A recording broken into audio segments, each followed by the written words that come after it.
So can you hear me well in the back? Great, I talk a bit loud. I just want to start by saying thank you to Joe. Thank you for all your support over the years as well. Thank you to... Do you want me to stand? I can stand. Thank you to the United Church, and thank you to British Quakers. British Quakers fund most of our work at the Quaker United Nations office in Geneva. We also have an office in New York, and I am based in Bonn in Germany. I also want to thank Andrew and Edward and Kelvin for coming, because for me it's also special to hear what is happening here and the visions forward. I hope to speak for about 15 minutes. I have to move this. For about 15 minutes, and what I wanted to do is give you an idea of the international, what is happening politically internationally, also a perspective on what the UK is doing from what we're seeing, and then what I can offer some inspiration for Bridport, which I think is already an inspiring place.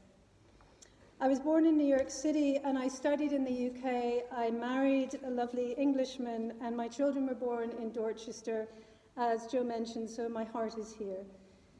And I just want to start by looking at we talk about real, effective, and ethical. So this whole talk is about what is real. That means actually reducing the drivers of climate change, actually transforming the root causes. We talk about effective because it works, and we talk about ethical because it involves people and the planet, and it protects people, and it protects nature, and it doesn't prioritize profit. The Quaker United Nations office, as mentioned, has been there for 75 years, and in fact, Quakers won the Nobel Peace Prize in 1947, which is why they felt they wanted to support the UN and peace and justice work. And we work on human rights, on peace, on climate change, and on sustainable and just economic systems, and they are all integrated. So I came to climate change because I realized it was a peace concern. And when we work at the international negotiations. I'm happy later to talk about what goes on there, but for 10 years we have brought countries together to meet off the record and talk on sensitive issues. So negotiators from approximately 15 or 20 countries to speak personally off the record to try to move through sensitive issues. The last meeting we just had at the negotiations in June in Bonn. But we also work at the Human Rights Council, where we're making statements and pushing for states to support and protect human rights in their climate action. And I don't know, for those of you who are aware, we have a new human right to a healthy environment. It was recognized at the UN last year. Use it, push it. You have the right, the human right to a healthy environment. And that's a legal status. And also, we joined as observers of the Intergovernmental Panel on Climate Change. It's called the IPCC, and I'm going to be quoting it tonight, so forgive me if it gets a bit nerdy, but it's really critical. Because the Intergovernmental Panel on Climate Change, Intergovernmental Panel, was actually established in 1988 and got the Nobel Peace Prize in 1997 with Al Gore. And it collates the climate science worldwide, and that science is delivered to states, to your governments, and in a plenary, your governments will adopt their report. And the reason we wanted to observe is because that report has legal standing. So if you take the report and you hand it, as Greta Thunberg did, to the US Congress, and they said, do you have questions? She said, no, just here's the IPCC report. Please read it. That science is what is happening. It is hundreds of scientists worldwide collated voluntarily. Most of them are not paid. And that science then comes together every 7 years, and they've just published the latest report. And we're there in those meetings because 1,000 pages of a report gets put into 40 pages of a summary that states are allowed to debate. And if scientists can say no, but if a state tries to weaken it, and it's still scientifically okay, the scientists have to kind of enable. It's a non-stop, week-long, 7 days, 24/7. We didn't sleep for the last 36 hours. Sentences can get dropped, and I'll go into that. But so what I'm talking about tonight will be about the science and how it comes in. And just to let you know, the new chair is actually from Scotland. His name is Professor Jim Skee from Imperial. So upholding the UK for their role now in the IPCC. Just briefly on the science, and then I'll go into the politics. This is what the science findings I'd like to share with you as critical. Climate change is a symptom. It's not the greatest challenge. I think we say the greatest challenge is how do we as human beings live sustainably and justly on the earth, and that the other crises that we have interconnected, often the same root causes, would include climate change, species extinction, land change, soil erosion, ocean acidification and deoxification, fresh water, ozone, and chemical pollution. The greatest crises right now are species extinction, chemical pollution.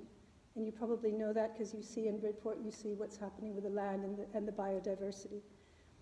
But also, what is the greatest message? It's the speed of change in all of these that is unprecedented, and that we as human beings cannot adapt so fast. So when I went back to graduate work in my late 40s, it was because I listened to a scientist say, last mini ice age 20,000 years. Every 1,000 years, we warmed between 0.5 to 1 C Celsius. 1,000 years.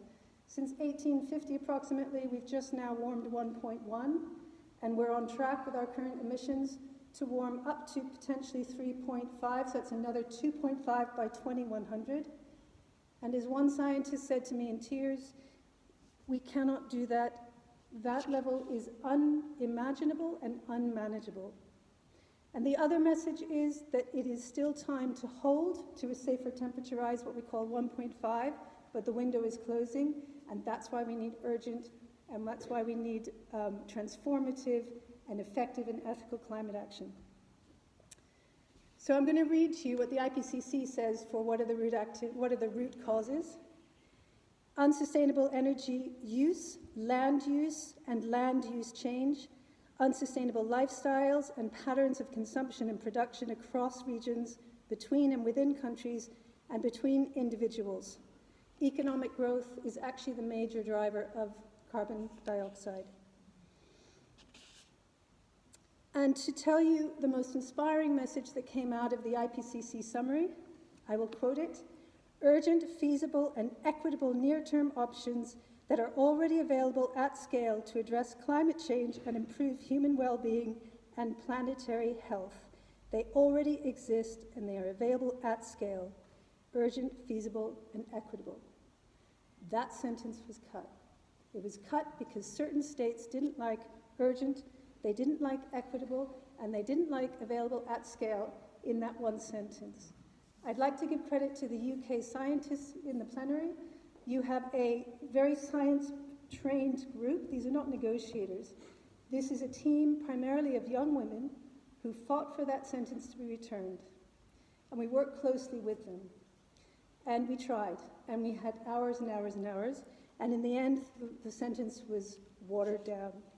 Lindsey, I wonder if you'd give us that sentence again. It's just so powerful. But the sentence was, and it's high confidence, and the scientists wanted it, urgent, feasible, and equitable near-term options that are already available at scale to address climate change and improve human well-being and planetary health exist. So, just briefly, nerdy science stuff.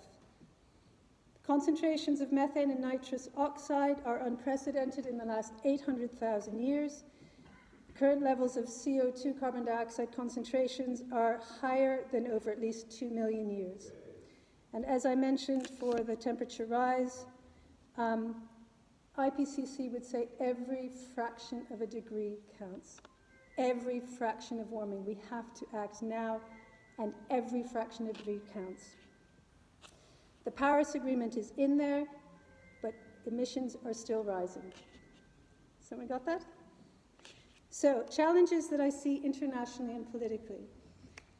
Nobody's really denying that climate change exists. We're out of the what denial. We're now in the how denial. How do we do it? And that's what we're seeing politically. So you can do climate action well, you can do climate action badly. And the potential and healthy and equitable transformations are what we call doing it well. And the unhealthy are when you maintain the unhealthy, inequitable, and polluting systems that we now have. And that's where we're driving. So when I say well, IPCC says rapidly reduce fossil fuels, rapidly increase renewable energies, shift to sustainable agriculture, multi-cropping, pesticide reduction. Food waste, a third of food is thrown out. Diets are about 1/5 of emissions. Diet-related emissions, 1/5 of what we pump. Energy efficiency, energy reduction, economics. Our economic systems are driving this, and also 10% of the wealthiest on the world create up to 45% of emissions. It's a wealth issue here. To do it badly, most of the main drivers of climate change are very lucrative activities. Fossil fuels are centralized, they make a lot of money for very few people, and they continue energy dependence. Renewable energies are fascinating because they can be decentralized, individually owned, community owned, and they empower, and they also bring more equity. German examples I can give you about how Germany has more solar panels than any country in Europe, and that's not a sunny country, but how they did it was to ensure that people could get a loan, that loan could be subsidized rate of energy that they receive, that they would then pay back directly, and in 12 years, you own those solar panels. Farmers with 100,000 worth of solar never put a penny down. They had a cycle. Wind, I look around me and I don't know where the wind turbines are. You are the most powerful country for wind. But the problem with wind is if you allow private companies to put up 30 wind turbines, nobody locally benefits from it, you get pushback. So that's why we talk about community-owned, community energy.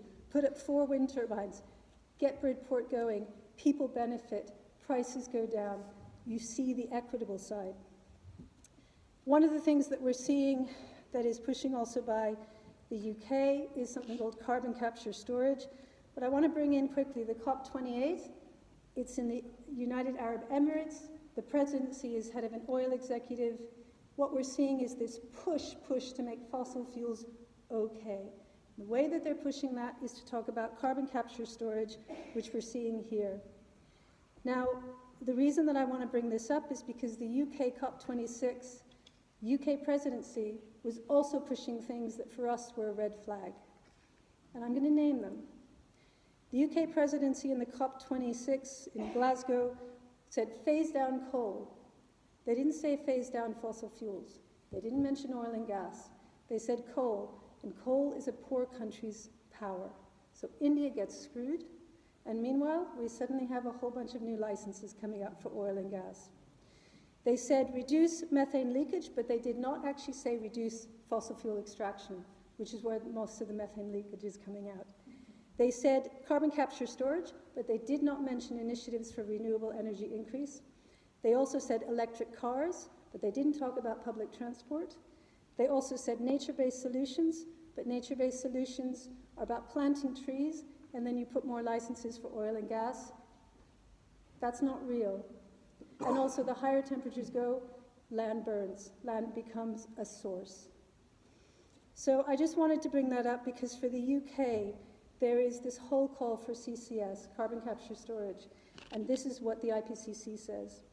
It is only for hard-to-abate emissions.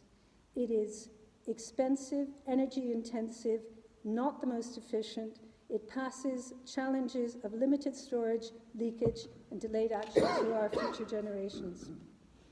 So finally, when you give a vision, when you look at your children, when you look at yourselves, healthy, resilient, and equitable societies. This is now one of the most unequal countries in Europe. It used to be one of the more equal countries in the late 60s.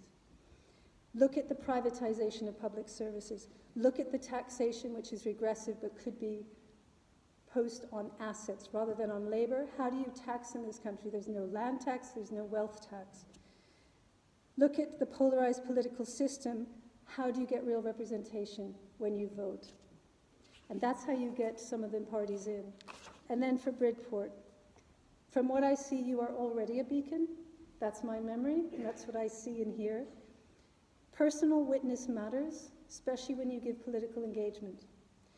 Energy, community-owned, push for it. I know that they banned wind turbines on land. It doesn't have to last. Keep pushing for it and make it community-based. Equitable solar ownership. It empowers people and it powers the poorest. Support local farmers with community support. Support environmental defenders. There are many ways to be an environmental defender. Talk to people about what you love. Talk about what's dying. Talk about what you're afraid of, and talk about what you want to do to help. Demand your human right to a healthy environment, and think about resilience, restoration, transformation, and regeneration. We don't talk about net zero. The reason we don't talk about it is because it's deceptive. Net zero is a phrase that was not in the Paris Agreement. It actually said near zero. Net zero is a political, easy way to somehow say we're going to go like this. But net zero is impossible unless you rapidly reduce fossil fuels, because the net can't exist until that goes down. And that's the real problem. So if you hear people talk about net zero, pull out and talk about transformation of root causes. And finally, the IPCC. A sustainable and livable world. Every fraction of a degree counts. And be there when you look at your children and grandchildren that you acted when you knew. Thank you.